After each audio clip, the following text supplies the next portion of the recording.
আজকের আমি মুগ ডালে আর লাউ দিয়ে মুগ ডাল দিয়ে করব। তাই এটাকে কেটে নেবো, একটু কেটে ধুয়ে বসাবো, একটু ভেজে নেবো ডালটা। আমি মুগ ডালটা ধুয়ে নিয়েছি, এবার আমি গরম জল দিচ্ছি, দিয়ে বসিয়ে দিচ্ছি। একটু সেদ্ধ হবে কড়ার মধ্যে। লাউ কেটে রেখেছি, লাউটা দিয়ে দেবো। এবার আমি গ্যাস অন করছি।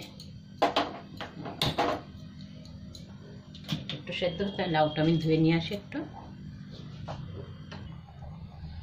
ডালের এই ঝাঁকগুলো তুলে তুলে এখন ফেলে দেবো, তারপরে আমি লাউ দেবো। কত ঝাঁক বেরিয়েছে, এখন একদম কিরকম লাগে দেখতে। এগুলো সব তুলে পরিষ্কার করে দিলাম।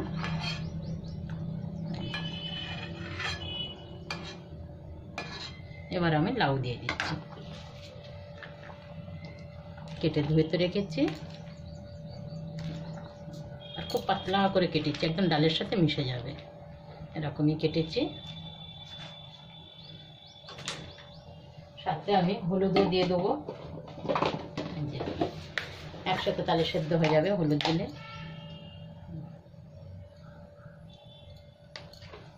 এবার আমি মিক্স করে দিলাম, এর দুটো একসাথেই সেদ্ধ হবে। এবার বন্ধ করলাম, তো হয়ে গেছে। এবার আমার ডালটা দেখছি, ডালটা তো ভালোই সেদ্ধ হয়ে গেছে। মাঝখানে একবার খুলেছিলাম, খুলে একটুখানি নুন দিয়েছি, দিতে আরও ভালো সেদ্ধ হয়েছে। এবার আমি গ্যাসটা বন্ধ করে দিলাম। এবার ডালটা সম্বাদ দেবো। অন্য একটা কড়া বসিয়ে দিচ্ছি আমি, কড়াটা সাইডে রেখে দিই।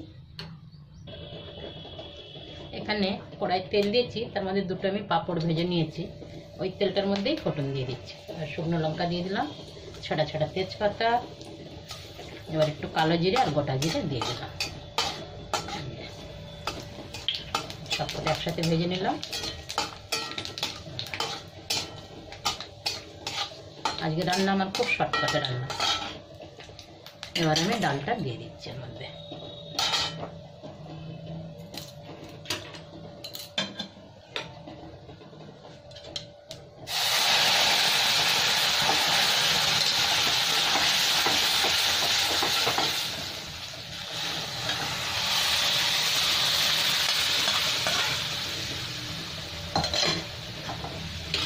এবার একটু নুন চিনি দিয়ে দেবো, দিলে আমার হয়ে যাবে ডাল।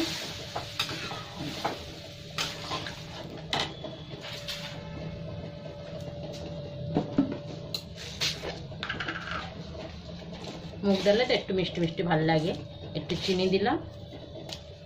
অল্প একটু নুন দিতে হবে এখন আমাকে, একটুখানি নুন দিয়ে দিলাম। আর কিছু না, একবার ফুটে উঠলেই হয়ে যাবে ডাল আমার।